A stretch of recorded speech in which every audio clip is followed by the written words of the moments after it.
बद्रीनाथ, यहाँ आस्था और अध्यात्म एक रूप हो जाते हैं और आत्मा परमात्मा से मिल जाती है।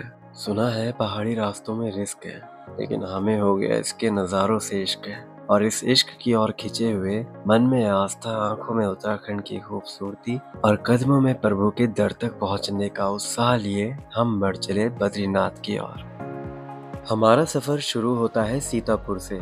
हमने आज दिन में ही श्री त्रियोगी नारायण के दर्शन किए हैं और अब बज चुके हैं शाम के 6। तो हमने प्लान किया कि आज हम स्टे करेंगे रुद्रप्रयाग, क्योंकि रुद्रप्रयाग से ही केदारनाथ और बद्रीनाथ धाम के लिए रास्ते अलग अलग होते हैं, जिसके लिए हमें रात के अंधेरे पहाड़ी रास्तों में 2 घंटे का 70 किलोमीटर डिस्टेंस कवर करना है। और पहाड़ी रास्ते जितने दिन के उजालों में खूबसूरत लगते हैं, उतने ही रात के अंधेरे में डरावने। और कई जगहों पर तो एक साथ 2 गाड़ी निकलना मुश्किल हो जाती है। और रात के अंधेरे में अगर कुछ खूबसूरत था तो वो बस ये टिमटिमाता हुआ रुद्रप्रयाग।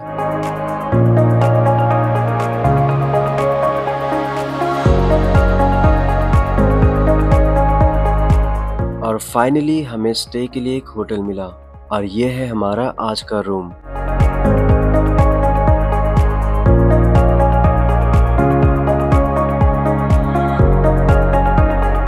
और कुछ ऐसा है इसका window view.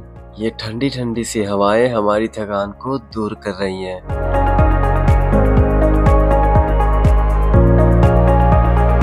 Good morning Rudraprayag. तो अभी बज रहे हैं सुबह के 6 और हम तैयार हैं बद्रीनाथ यात्रा के लिए। हम निकले हैं 6 दिन की बाइक ट्रिप में और आज है हमारा 5वां दिन। और हमें यहाँ से 156 किलोमीटर की राइड करनी है, जिसमें हमें लगने वाले हैं 6 घंटे। सुबह की ठंडी हवा, पहाड़ों का सनराइज और सामने मंजिल की ओर ले जाता हुआ ये रास्ता, बस हम दो और हमारी बढ़ती हुई कहानी।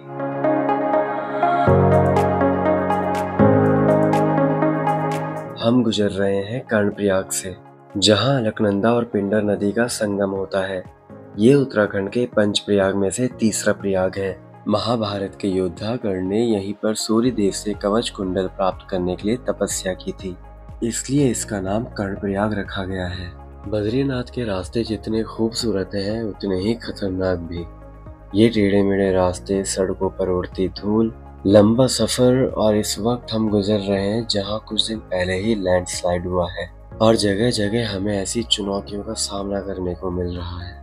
और अब हम आ गए हैं चमोली, जो अपनी प्राकृतिक सौंदर्यता और धार्मिक स्थलों के लिए प्रसिद्ध है। और बद्रीनाथ मंदिर चमोली जिले में ही आता है।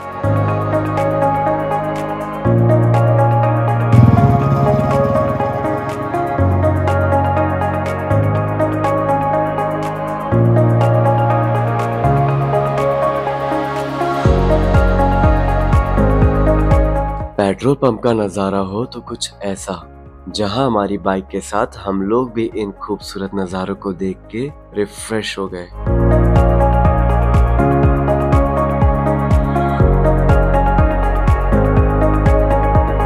और अभी हमें उस रास्ते से होके जाना है। और अब यहाँ से बद्रीनाथ 89 किलोमीटर है। अभी हम गुजर रहे हैं चमोली के मार्केट से। पुराने जमाने में तीर्थ यात्रा करना काफी कठिन माना जाता था, क्योंकि इतने साधन और सुविधाएं नहीं थे। पहले के लोग बताते हैं, जो भी 4 धाम यात्रा के लिए निकलता था, उनके परिवारजन भारी मन से उन्हें विदा करते थे। इसलिए 4 धाम को तब मुक्ति यात्रा भी कहते थे, जहां जाना आसान नहीं था, लेकिन लौट आना चमत्कार माना जाता था। यह है ज्योतिर्मठ, जिसे जोशी मठ भी कहते हैं, और इसे बद्रीनाथ का प्रवेश द्वार भी माना जाता है। और थोड़ा सा ब्रेक लेकर राइडर्स तैयार हैं आगे की कहानी लिखने के लिए। अब हम गुजर रहे हैं नंदप्रयाग से, जहां अलकनंदा और नंदाकिनी नदी का संगम होता है। और ये है विष्णुप्रयाग। यहाँ पे अलकनंदा और धौलीगंगा नदी का संगम होता है। इसी स्थान में नारद ऋषि ने भगवान विष्णु की तपस्या भी की थी। और बद्रीनाथ के रास्ते से ही राइट साइड पे हेमकुंड साहिब और फूलों की घाटी का रास्ता जाता है। क्या नाम है आपका? इधर आ जरा, गाड़ी आ रही। अंशी का नाम है। स्कूल जाते हो? नहीं जाते। कहाँ पे आपका घर? और रिचू के दोस्त से खूब सारी बातें करके हम चले आगे की ओर।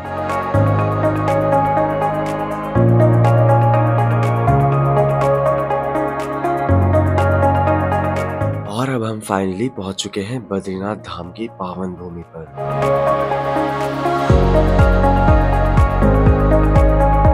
अभी बज चुके हैं 12 और मंदिर के कपाट दिन में 3 बजे तक के लिए बंद हो चुके हैं।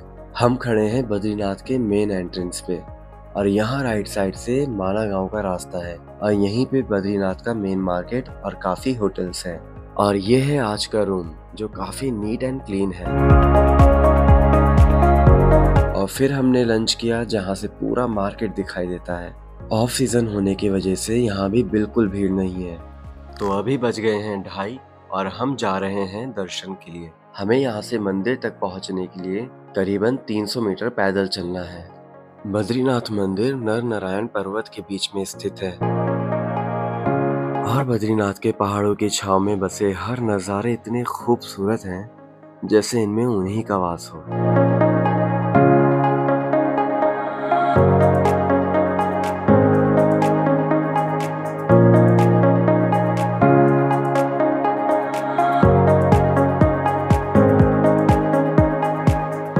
और यहाँ पर मेडिकल कैंप भी लगे होते हैं जिसमें फ्री ऑक्सीजन की भी सुविधा मिलती है।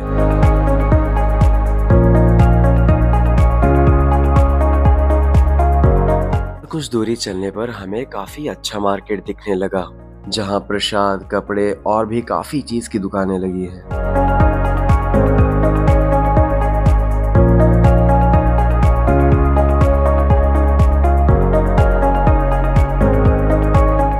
और अभी हम आ गए हैं इस पॉइंट पे जहाँ से मंदिर के लिए 2 रास्ते जाते हैं।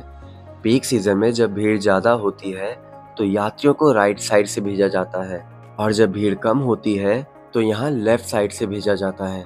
अभी हम आए हैं ऑफ सीजन में तो बहुत कम लोग दिख रहे हैं, तो हम इधर से जाते हुए सामने पुल क्रॉस करके जाएंगे और यहाँ से बद्रीनाथ की पहली झलक दिखनी शुरू हो जाती है। और राइट साइड से ऐसा दिखता है मंदिर तक पहुँचने का रास्ता।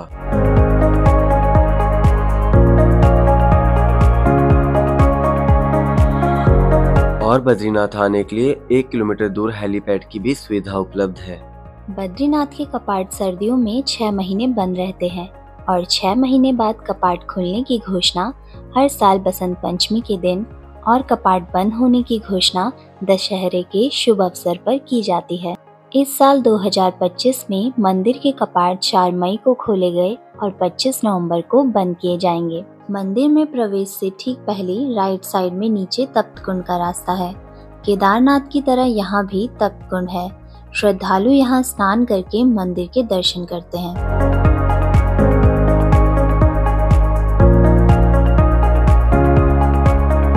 तप्त कुंड के परिसर में आते ही दोनों साइड शूज, स्लीपर्स और बैग्स रखने की सुविधा देखने को मिलती है।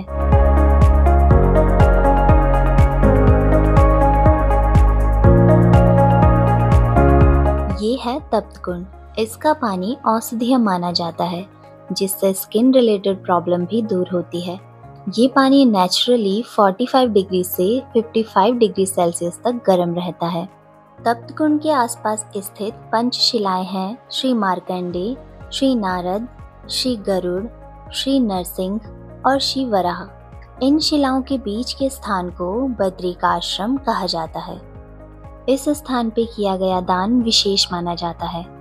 यहाँ तप्त कुंड में अग्निदेव जलधारा के रूप में है। ऐसा माना जाता है कि अग्निदेव ने यहाँ विष्णु भगवान की तपस्या की थी और भगवान विष्णु ने उन्हें प्रसन्न होकर वरदान दिया कि वो तप्त कुंड में स्थायी रूप से निवास करेंगे। इस तप्त कुंड में स्नान करने से पापों से मुक्ति मिलती है और आत्मा शुद्ध होती है। और यहाँ पुरुष और महिलाओं के लिए अलग अलग स्नान क्षेत्र बनाए गए हैं। और ये है महिला कुंड।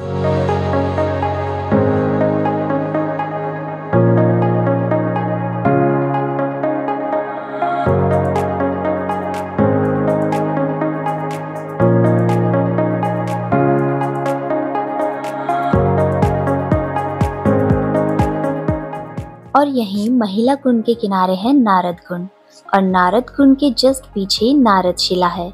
इसी स्थान में श्री नारद जी ने तपस्या की थी। ये है अलकनंदा नदी। इसी नदी के तट में बद्रीनाथ मंदिर है। यही अलकनंदा नदी आगे जाके पंच प्रयागों में अन्य नदियों से मिलकर संगम बनाती है और अंत में देवप्रयाग संगम में भागीरथी से मिलकर गंगा बन जाती है। यहाँ पर है नरसिंह शिला। माना जाता है कि यहीं पे भगवान विष्णु नरसिंह अवतार में शिला रूप में स्थित है। और तप्त कुंड से 100 मीटर आगे की ओर अंत में पड़ता है ब्रह्म कपाल, जो पिंडदान, पितृ तर्पण और हवन के लिए जाना जाता है। और मान्यता है महाभारत के युद्ध के बाद पांडवों ने भी अपने पूर्वजों और युद्ध में मारे गए लोगों की आत्मा की शांति के लिए यही श्राद्ध कर्म किया था।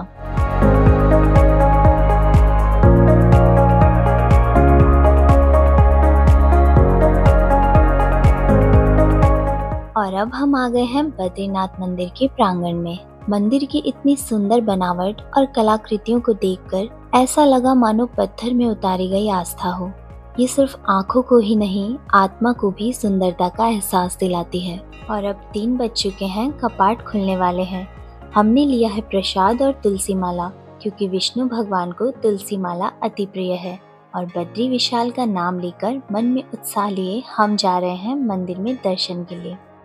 हम श्री बद्रीनाथ धाम के दर्शन कर चुके हैं और ये धाम उत्तराखंड के चारों धाम और भारत के चारों धामों में सर्वश्रेष्ठ माना जाता है। मंदिर के अंदर गर्भगृह में विष्णु भगवान की शालिग्राम से बनी स्वयंभू मूर्ति है, जो ध्यानमग्न मुद्रा में विराजमान है। और उन्हीं के साथ कुबेर जी, ऋषि नारद, उद्धव जी और नर नारायण जी की भी प्रतिमाएं हैं। विष्णु भगवान के द्वारपाल के रूप में जय विजय जी की प्रतिमाएं हैं, जो मंदिर के मुख्य द्वार की रक्षा करते हैं। गर्भगृह के बाहर वाले प्रांगण में बाईं ओर लक्ष्मी जी का मंदिर है और फिर आदि गुरु शंकराचार्य जी की प्रतिमा है। वहीं मंदिर के दाईं ओर क्षेत्रपाल जी, गणेश जी, नर नारायण जी और हनुमान जी का मंदिर है। भगवान विष्णु ने नर नारायण के रूप में इस स्थान में अलकनंदा नदी के किनारे तपस्या की थी। ठंड और बर्फबारी के दौरान वह बिना किसी आश्रय के ध्यान में लीन थे, तो भगवान विष्णु को ठंड से बचाने के लिए देवी लक्ष्मी ने बद्री यानी बेर के पेड़ का रूप धारण कर लिया और उन्हें आश्रय दिया। भगवान विष्णु देवी लक्ष्मी के प्रेम और समर्पण से प्रसन्न हुए और उन्होंने इस स्थान को बद्रीनाथ नाम दिया, जहाँ बद्री देवी लक्ष्मी का रूप है और नाथ भगवान विष्णु का। बद्रीनाथ पंच बद्री में भी आता है, जिसमें आदि बद्री, वृद्ध बद्री, भविष्य बद्री, योगध्यान बद्री और बद्रीनाथ है। ऐसा माना जाता है कि इन 5 स्थानों में अलग अलग रूपों में भगवान विष्णु ने तपस्या की थी। सर्दियों में जब 6 महीने के लिए कपाट बंद हो जाते हैं, तो यहाँ से उद्धव जी और कुबेर जी की मूर्ति को पांडुकेश्वर में स्थित योगध्यान बद्री में स्थापित कर दिया जाता है। भक्तजन सर्दियों के दौरान इसी मंदिर में पूजा करते हैं। 6 महीने के लिए जब मंदिर बंद होता है, तो उससे पहले एक अखंड ज्योत जलाई जाती है और 6 महीने बाद कपाट खुलने पर वो दिया जलता हुआ मिलता है। ऐसा माना जाता है कि इन दिनों नारद जी के द्वारा भगवान की पूजा की जाती है। बद्रीनाथ में भगवान विष्णु की मूर्ति आदि गुरु शंकराचार्य जी को अलकनंदा नदी से मिली थी। इन्होंने इस मूर्ति को स्थापित कर मंदिर का पुनरुद्धार किया था। शंकराचार्य जी भारत के केरल राज्य में जन्मे 8वीं सदी के भारतीय दार्शनिक थे। बद्रीनाथ धाम में पूजा के लिए मुख्य पुजारी केरल राज्य के कालड़ी गांव के नंबूदरी ब्राह्मण होते हैं, जिन्हें रावल कहा जाता है, और वे ब्रह्मचारी होते हैं। और अब हम आ गए हैं मंदिर के एग्जिट पे, और यहाँ पे पहाड़ों के बीच में सुंदर सा कॉम्प्लेक्स बन रहा है। और इसके बाद हम जाने वाले हैं माना गांव, जो भारत का प्रथम गांव है, जिसका व्लॉग आपको अलग से देखने को मिलेगा। अब हो चुकी है रात। इस वक्त अच्छी हल्की ठंडी सी हवाएं चल रही हैं और हम निकले हैं डिनर के लिए। रात में बद्रीनाथ मार्केट का नज़ारा बहुत प्यारा दिख रहा है।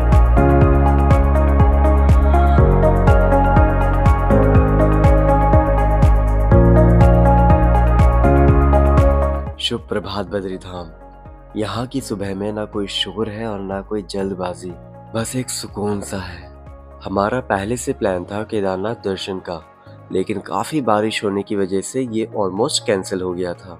बट 3-4 दिन पहले ही वेदर सही हो गया, और वो कहते हैं ना कि अगर भगवान का बुलावा हो तो आप कैसे भी उनके दर तक पहुँच जाते हैं। और ये बात हमने इन दिनों में महसूस की। वैसे हमारा बद्रीनाथ धाम आने का कोई विचार नहीं था, लेकिन केदारनाथ यात्रा के बाद हमारी इच्छा हुई कि हमें बद्रीनाथ दर्शन करके ही जाना चाहिए। और श्री बद्री विशाल की कृपा से हमने उनके अच्छे से दर्शन कर लिए हैं। हमारा ये 6 दिन का बाइक ट्रिप सच में काफी एडवेंचरस और नॉलेजेबल रहा। इस सफर में हमने एक्सपीरियंस किया first long bike trip, mountain ride, हमारे सनातन धर्म की विशेषताएं, कुछ इंटरेस्टिंग फैक्ट्स, हमारा खूबसूरत उत्तराखंड और देवभूमि में बसे धार्मिक स्थलों की महत्वता। भद्रम करोतु सततम बद्री विशालः, बद्री विशाल सदा कल्याण करे। Till then, travel, take care and tada!